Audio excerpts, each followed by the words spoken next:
Hi, everybody, and welcome to the Positively Disney Phone In Show. I'm your host, Kimberly Bouchard, and the author of the Positively Disney book series.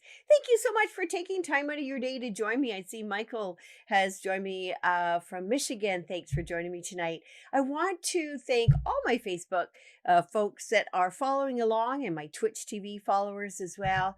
I also want to pay a special thank you to my sponsor, Michelle McCune, over at Ears of Experience. She is amazing. She can make a vacation worthy of anybody. And the coolest thing about this is that she actually offers you text technology wherever you are in the parks. You can reach out to Michelle at any time and she will text back to you with your questions answered. She specializes with military families, special needs, and concierge service. So give her a call at 732-735-1779 or email her over at mmckeown at themousexperts.com. I also want to give a shout out to the Disney Fandom Convention that's happening August 10th in Allentown, Pennsylvania, where there's going to be a whole raft of Disney fans meeting together. There's activities for the kids, photo ops, a Disney panel of experts, and I actually am going to be speaking there about the Disney magic that I have discovered through all of the books that have come your way from me, and as well as sharing and introducing the Star Wars edition that will be coming out this summer. A big welcome to my husband and all of you guys out there. So, Disney with kids, there's a bazillion books and things like that. I used to take them out of the library way back in the day before it was even a thing to be on the internet. So, we're talking well over 20 years ago. And, when we first went to Walt Disney World, our daughter was 14 months old and I was expecting our son. And we just thought, well, we're having our kids, we're not going to be back for a while. What happened is I was pregnant for the third one and we ended up having three children in strollers. And you know what? Every single time that we went, we had an amazing time. And I really, really want to share some of the tips and tricks that I have learned for over 20 years now, bringing my babies, my children, and then my adult children to the park. Just want to welcome my friend Stephen. Welcome very much. Thank you very much for joining. So, one of the things that I want to tell you is stay well rested, fed, and watered. If you can remember that, rested, fed, and watered for your children, you will be fine. Even if they don't ask for a drink, keep them hydrated. They make them drink every hour, particularly if you're in Florida, California as well. But Florida, the humidity, you do not realize that you are thirsty until you are way over that threshold. And that can lead to a lot of cranky kids and a lot of fatigue. Actually, dehydration is very fatiguing. And something I can't stress enough is that with drinking water, you don't always have to just drink water. Something that we've done it all. We brought the whole backpacks filled with water bottles. My poor husband was the pack horse on that vacation, and we really changed it up later. It is actually the law in Florida, probably in California too, that if somebody asks for a drink, you have to supply it. So if you do not want to carry a water bottle, you can always just ask for a cup of water. But what we did is we brought little lemonade sticks, little fruit punch sticks, and we'd flavor our water. So it was like a fruit drink.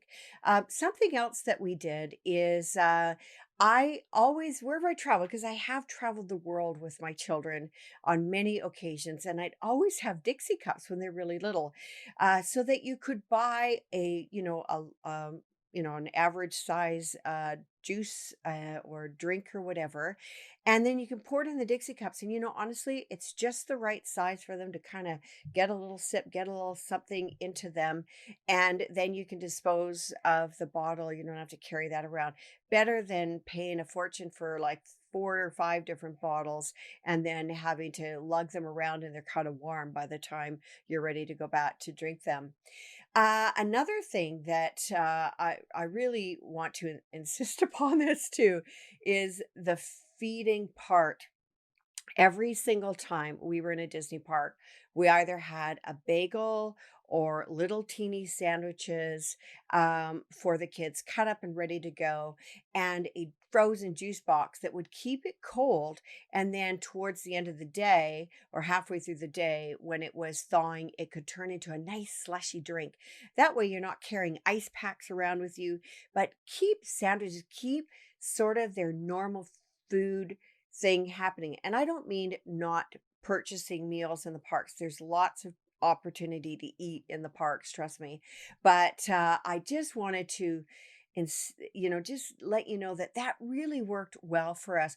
But before I go on to tell you a little special sandwich that our family named and did that is brilliant and works really well with any vacation type of situation, I just want to welcome Carissa and Lori and David as well.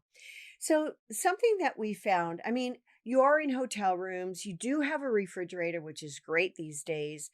Um, so it's easy to obtain this stuff, and usually we just kind of threw them in our suitcase. But what we had is something that we created, and we called them dingle hoppers. Now, dingle hopper in Toy Story was a fork, but we just liked the name of like the word dingle hopper. And so what it was basically it was like a little tortilla, a little flatbread, about an 8-inch one, and we'd put a layer of cream cheese, a layer of turkey or ham, luncheon meat with a little bit of mustard. We'd roll them up really tight, and then we cut them in spirals.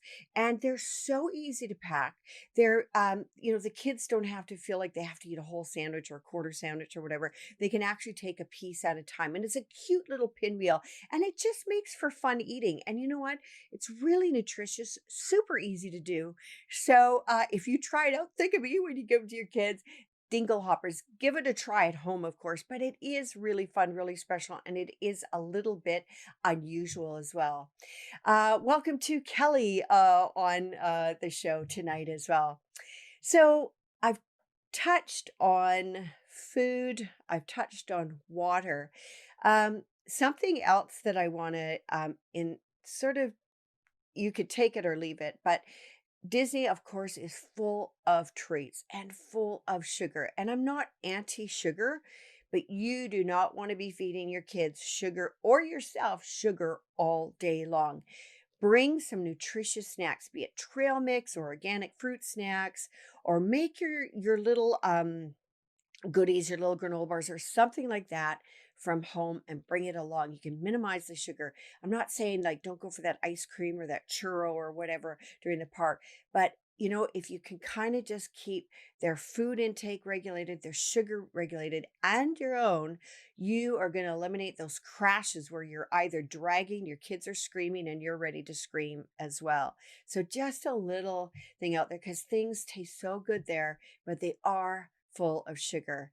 Another thing that I wanted to tell you about is, a lot of us go in the summer times, or we're not used to the warmth of the climate from where we live. So, if you are going with a group, something that we found that really worked well were these uh, little expandable water scarves, and actually, they are super lightweight. You just actually soak them like in your sink in your hotel room in cold water for about, I don't know, 20 minutes. You kind of want to get that going in the morning. Bring them along. And I don't know what it is in there, the gels or whatever, but it does keep you cool and your kids. And your neck is like one of the areas that, of course, you get really hot, and it's really nice. Another thing that I don't know if any of you guys remember the photos that I had put up in Facebook, but you will see my kids with the fans, the water spray fans. Uh, I highly recommend those. Bring some of your own from home. They're you can bring a spray bottle. Fans are also kind of fun. You've got batteries to deal with, but you can get them at home for a fraction of the cost. And if it breaks or whatever, you can always pick one up at Disney. But you know what? They are beautiful, especially if you are in line or if you're starting to feel a little overheated. There is nothing like having either all your kids have one or you have one yourself that you keep refilling with water, and you can spray yourself down and put the fan on. It's really really nice to be able to do that. So I've covered being fed and being well watered. And I'm going to get into the whole rest and energy thing because every single person that goes to a Disney park overdoes it. I don't care if it's your first time, your fifth time, sixth time, you just can't get enough of it while you're there. And with that comes fatigue. And I don't know about you, but sometimes I was thinking, oh my gosh, what am I doing here? With the heat and the fatigue. And I'm going to give you some tricks on how to avoid that.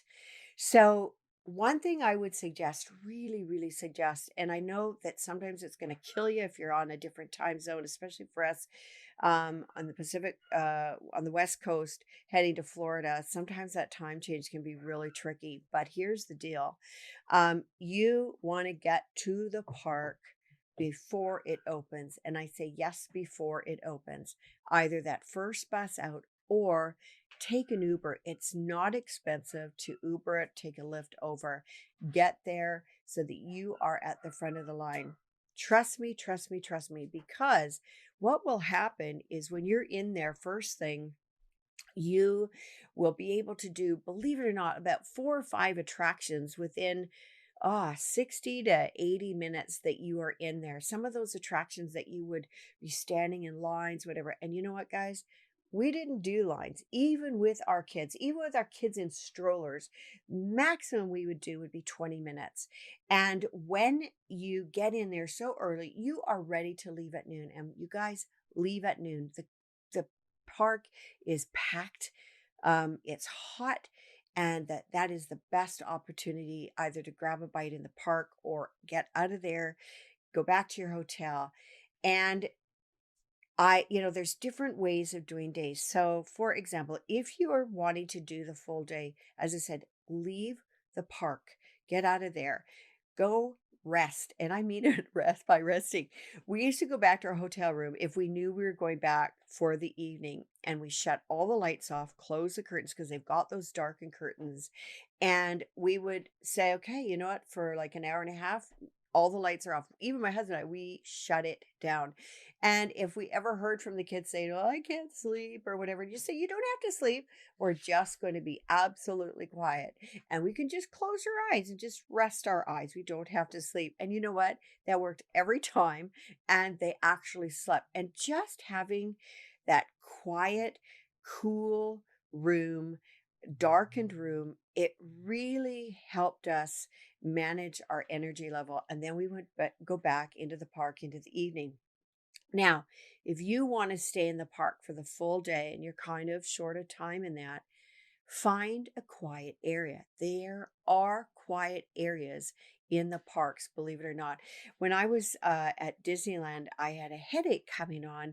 This was back in October. I went with my husband, and I found it was kind of like the end of a road or a little pathway by the Bear restaurant, and there was nobody there. It was super quiet. I could just lay my head down on the table. There's also a bench. There are quiet areas everywhere you go, and take advantage of that. Kick back yourself, have your kids rest. If your kids are starting to sleep, go to a quiet area, take advantage of that time for yourselves to get off your feet. Don't keep pushing through the crowds and that, because you need to have full energy to deal with your kids in the parks. Trust me on that. Something I was going to mention. Oh yeah. So another way that we did it when we had a long period of time is we alternated days. So we would do, one or two, I think we usually did 2 park days, and then we took a complete break from the park days. Oh, let me back up here a moment. transportation in the park. So there's a lot of things going on. A lot of people used to bring these massive strollers and wagons. All that they're not allowing that anymore. What we did and have always done, we actually bought some used strollers. So we had three kids in strollers. We had a double and a single. And you know what? Even our 6 year old, when she got tired, she had a place to sit. And people might think, oh, 6 years old. Yeah, 6 years old. Those parks are massive.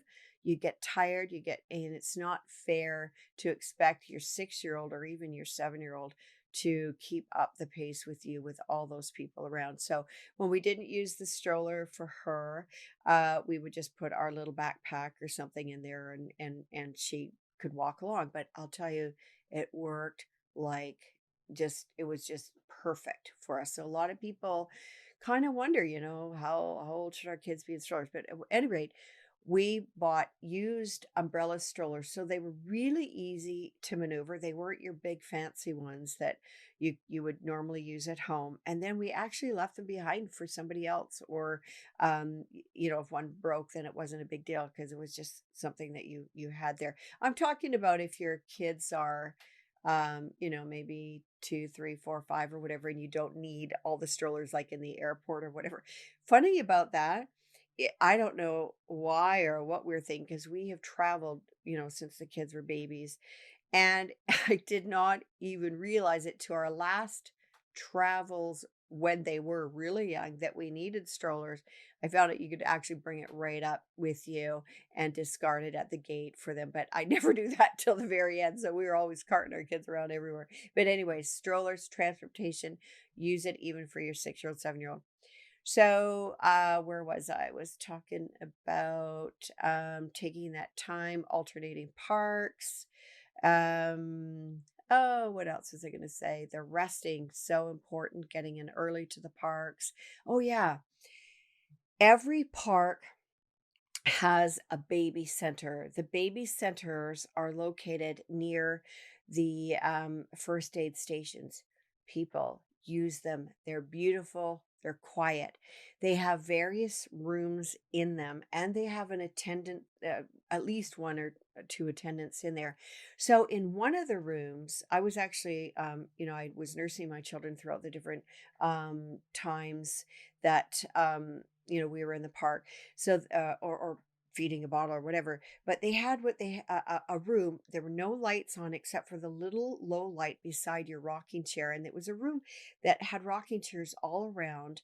And I think they had like a couple of magazines you could read as well, and it was so quiet, and you could feed your baby in absolute quiet and low lights. I'll tell you, that was so relaxing, and it was just taking that all that stimulation out of the equation. uh, they also had a lot of like they had a changing room. So all the wall had change tables around with rolls of paper on the wall, and you could take your roll of paper to cover your baby's area. They had wipes, they had everything supplied there for you if you didn't have your own with you. And they also had a little children's room, which they had puzzles, games, little toys. They had a TV with some of the movies going on, kind of like a little activity room for the children while you were feeding baby. Also in there, they will sell you baby products. So if you need formula or diapers, what else they have? Uh, I don't know, bum cream for babies. I'm trying to think. They have a microwave for heating things up as well. Bottles, anything that you can think of, they pretty much had there that you could purchase for a real nominal fee if you ran out and needed it. So I just highly, highly recommend them. And if it's something that you might not need right away, go in and take a peek and check them out, and so that you get an idea of what they have to offer. I'm going to take a drink of water here. By the way, if any of you guys have any tips or tricks or whatever, please just message me in the box and I'd be happy to share them with everybody. Okay, here we go. So, one of the things that when I say that there's quiet areas of the park, I'm going to revert to Animal Kingdom for a minute, and then I'm going to talk about some of the non-park things that you can do if you're going to Walt Disney World particularly, okay? So at Animal Kingdom in Walt Disney World, there is a really, really nice area that you can actually pet animals. I think you can brush goats, and there's kind of this really large pig. And I'm trying to think what else was there that you could actually pet. Anyways, it's really quiet. You take a little train to go back there, and it's absolutely lovely. The walks, the gorilla walk, and going to see the tigers and the fruit bats is really a cool experience for the kids. You're out of the sun, it's all shade, but the petting experience is really fun.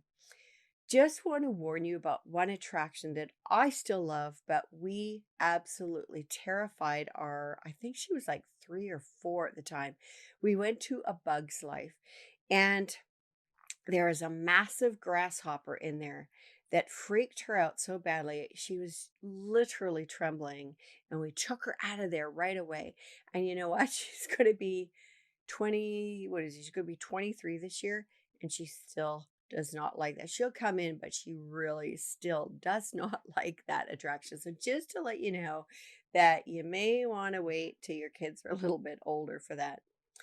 Now again, I'm going to refer back to a little bit of Walt Disney World and a little bit of Disneyland. Some of the um, non, I should say, non rides or whatever. Chris had just mentioned, don't forget about the shows inside of the park for quiet time. Yes, for sure.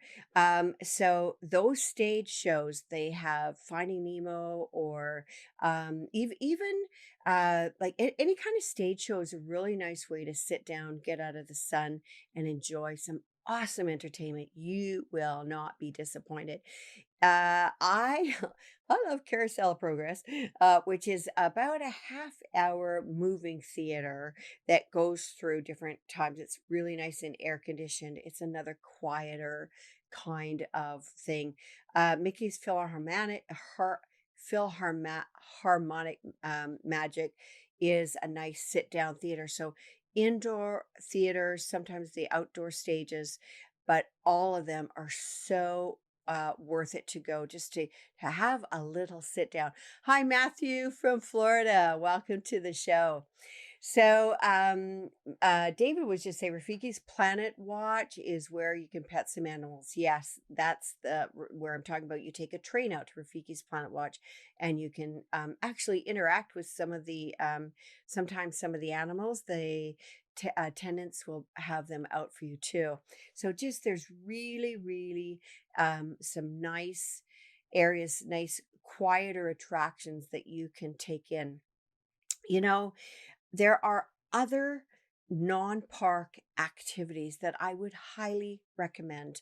When you are traveling there, especially with young children, you there is something for everybody. And one thing that was really fun for us is we did take advantage of some of those arts and craft times with the awesome cast members. They took place by the pools, or they would be in the hotel. There would be a special room that they would have other, just different crafts that they supply everything. They were super fun for the kids, and they got to take them home with them. So it was really nice. They'd have sometimes some little sing-alongs for them, some pool parties, that kind of thing.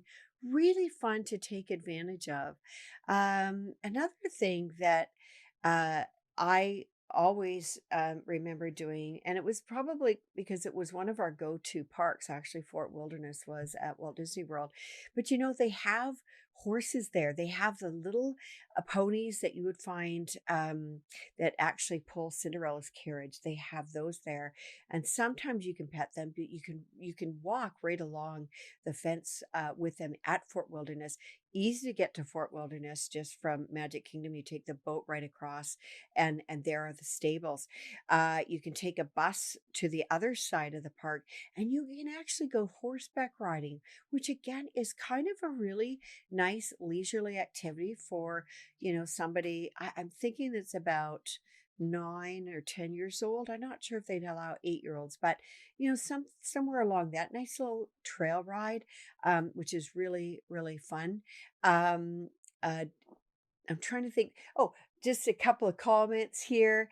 Let's see. Chris had mentioned the People Mover. Yes, the People Mover is a really quiet activity as well, like a little attraction. And you get to go in and out and check out the different attractions. So definitely, yes, Chris, the People Mover is good. David said they took out off park day and hit the Disney outlet store and the malls and some of the attractions on iDrive. Yeah. So I mean, you don't have if you don't want to just stay on property for your off park days, there are the outlet malls. You could also take a little Uber over to those. You can go to Disney Springs. There's a variety of things that you can see throughout there. If you want to do some shopping there, or they have something that they had there that's really kind of fun. And I was just talking about sugar, but anyways, the kids were all older and we tried out that sprinkles cupcake ATM, which was the coolest thing. You just order your cupcake and then it came out of the machine. It was really fun. I just want to say hi to Kate and Matthew. You are going to go to Disneyland. That is fantastic. So some of these things are Disneyland relatable, others not so much. Another thing that we did that was a really fun thing, and it didn't break the bank, and it was just a really nice, different experience for our family, is we rented a pontoon boat.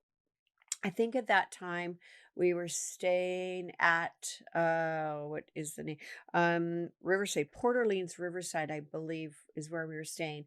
And we rented a pontoon boat and we went through the waterways around Disney. And I think we rented for like an hour and a half, 2 hours.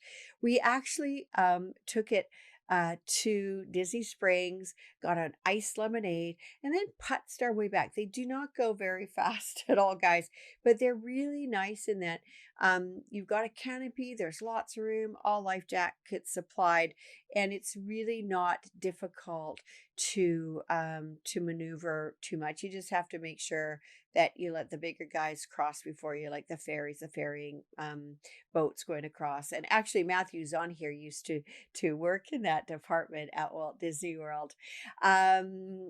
So Chris is mentioning, I'll just mention because I think it's really fun. I don't know if any of you know this, but was a new white pony born, baby for Cinderella, and they have a new home for the little pony there at Walt Disney World. So you can be on the lookout for that. And I don't know if you've ever had the opportunity to see the carriage being pulled by the white ponies, but honestly, it is really, really sweet. And I know that I don't remember which hotel we happened to be at one day, but it was pretty magical to see that. And they were just so sweet. They're so small. And so check them out at Fort Wilderness if you can.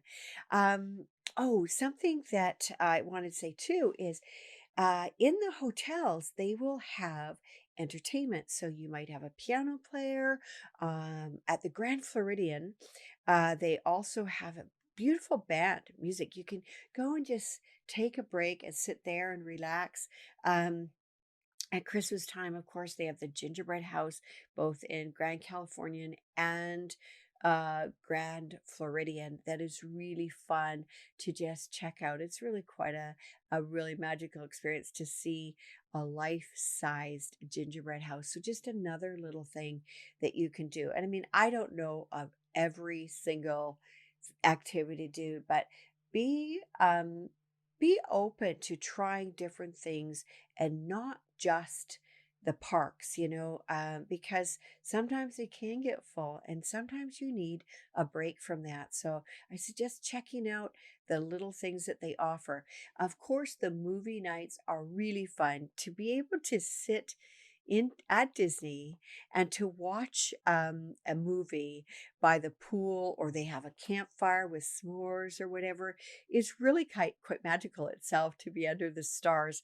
I do suggest bringing bug spray, even though you don't get bitten up in the park. Sometimes when you're sitting there in the evening, you will kind of find that there's bugs around. So I would suggest bringing that. Another thing I wanted to bring up, because we all have it, it's called the I wants. And I'm just as bad as my kids. I go to Disney and there are so many things that I want. And I will tell you what we actually did to help that disease of I want. So we would have a little notebook with it, just a little tiny notebook that we had, and we'd have a column for each of our three kids. And anything that they were interested in or liked or wanted, we would write down on their list what they liked. And anytime we went to, of course, there's always a store at the end of the attractions or the gift shops in the hotel or whatever. Anytime they wanted something, they're like, we'll add it to the list. And there was no whining about it. It was just the expectation was set up right from the beginning that we're going to put it on the list. And at the end of our trip, we will choose one or two things. Now, once in a while, we'd surprise the kids with a little something, that took them off guard, But for the most part, we just added to the list. So every time they wanted something, they said, "Okay, put it on my list," and it was done. And then usually the day before our last day, because you don't want to be hunting around for something on your very last day and end up not being able to find it. We've had that happen to us as well, where we've had to go to a different location than what we had first thought. And so you want to go, the second last day, and have your kids make the decision, like, have them choose what they wanted. And on the picture on Facebook that I put, you will see two Buzz Lightyears and a Jessie, because Toy Story was huge with my kids. And so they actually chose, that was their big thing, was a Buzz Lightyear and a Jessie for each of them. And I think, they had, I think maybe one other thing, something else that really worked when the kids were a little bit older, is they were given their Disney dollars. And carried it with me in a Ziploc, and just like labeled whose it was, because when you're paying for things, you need to be really quick about pulling out whoever Ziploc is which. And they had to make the decision. It was like, well, you can get this bigger item, or you can get these two other items, or you can save to see what would come up next. So this is where they really got the idea of their spending money. And also having a girl and two little boys. The boys would often join up together and go in together so they could buy a bigger toy of their liking. So that just really, really worked for all of us. Just want to welcome Beth. Thanks for joining me, and Ning joined me as well. Thank you for joining me tonight. So some of the other things that actually Carissa was mentioning. So one of the hotels, French Quarter, has a really nice board game area with funnel cakes and beignets. Oh my gosh. You know what? So I have not gone to Port Orleans French Quarter. I can't believe it. But I know why. Because I mean, sort of know why. That would not have fit our family of five. And so our go-to resort used to be Port Orleans Riverside, because of the trundle bed. And now the baby is 6'4" plus, and I'd be the one stuck in the trundle bed. So we didn't go to Port Orleans after a while. We have tried many of the places, including Animal Kingdom Lodge had, so we had a bedroom. We've done the family room at, I think it was Art of Animation at the Value Resort. What drew me to that were the two bathrooms. But what happened is, because we were a little bit older, we just wanted a little bit of a quieter resort. Now, here's something too, is that if you find for whatever reason that something at your resort is not up to what you expected or wanted, you can move resorts. I mean, you have to pay for the upgrade or whatever, but you just leave your suitcases and they will come and they will transfer your suitcases to another resort for you if they have room, of course. But we've only done that once and it's absolutely lovely. And I do know people actually that deliberately book two two resorts so that they get on their vacation they get to experience two resorts, which is almost like having two different vacations. Because if you are at, say, Yacht and Beach Club, which is one of my favorite resorts, haven't stayed there for a while, but they have a 3-acre sand bottom pool and a pirate ship. So if you can't make it to the water parks or whatever, you've got a pirate ship and kind of a water park right there with you. And you can walk into Epcot or you can take a little boat to Hollywood Studios. And then they have all kinds of activities across the way at the boardwalk. You can either walk around or rent a four pedal bike, which is really fun. We did that one time with the 5 of us when the kids were little. Just something different to do and something accessible for the whole family. Carissa was just saying that they did 2 days at the Contemporary Resort and the rest of the week at Art of Animation. So, yeah, I mean, that is kind of a cool way of experiencing some of the deluxe resorts or the higher end resort to spend only a couple of days there and then go into a lesser expensive resort. Mary was just saying that they book a split stay every September. Okay, Mary, thank you. That's what is called a split stay. We always do Beach Club Villas and then a Magic Kingdom resort. This year we're doing okay, BCV and BLT. Okay, I'm not sure what BCV and BLT, Mary. Tell me what those acronyms are because I can't think of it off the top of my head right now what those mean. But we've never done the split stay except for that one that we asked to be moved because we just preferred the cabins. The cabins is another really wonderful area to stay in if you have a family of 5 or 6. In the bedroom, they have a full size queen bed, a set of bunk beds, and then they have a Murphy bed in the living room. And we really love it there now because it's just very peaceful. The kids used to go frogging, they do archery, they can do let's see what else do they do. You can do fishing. I don't think they did any fishing then, but it's just a really nice resort. And Magic Kingdom will be and always has been our kind of number one resort. It's the traditional nostalgic resort.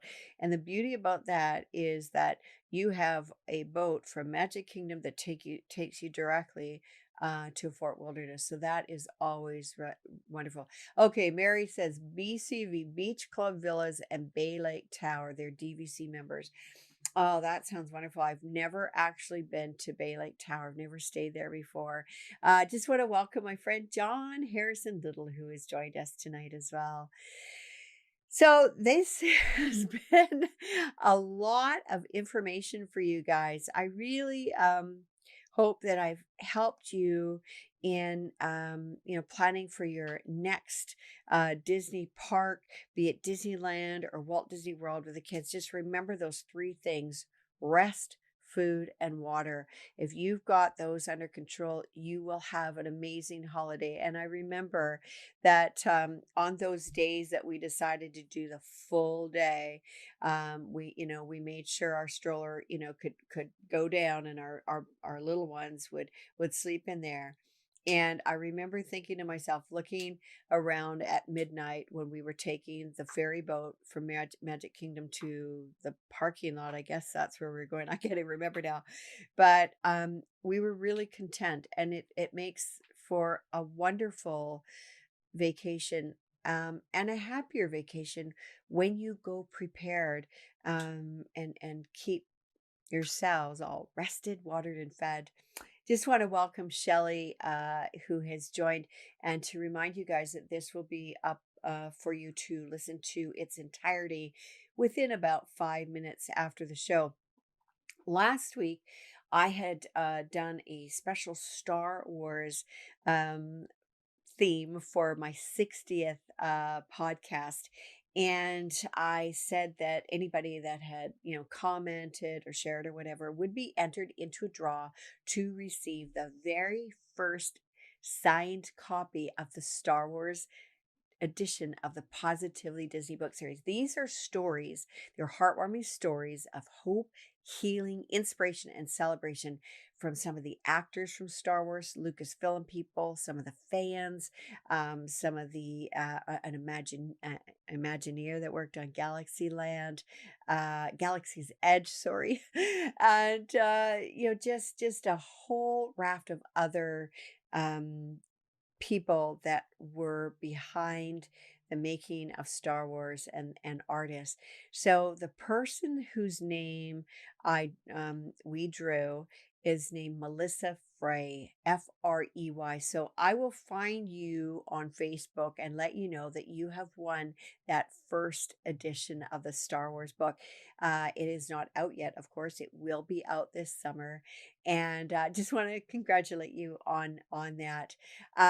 Mary was just mentioning that with kids, it is so important to take cues from the kids. There's so much stimulation. They need breaks. I need breaks too. Absolutely, Mary. Take those cues from your kids and try to keep them on, an eating schedule. And as I said, rest, because there's nothing more difficult when you are tired yourself and overstimulated and overheated, and then dealing with kids that it's exasperated for, really. So I just want to wish everybody a wonderful week, and thank you so much for joining me, and happy travels wherever you may go. And I appreciate you guys dropping by, and we will see you next week. For now, take care, be well. Bye bye.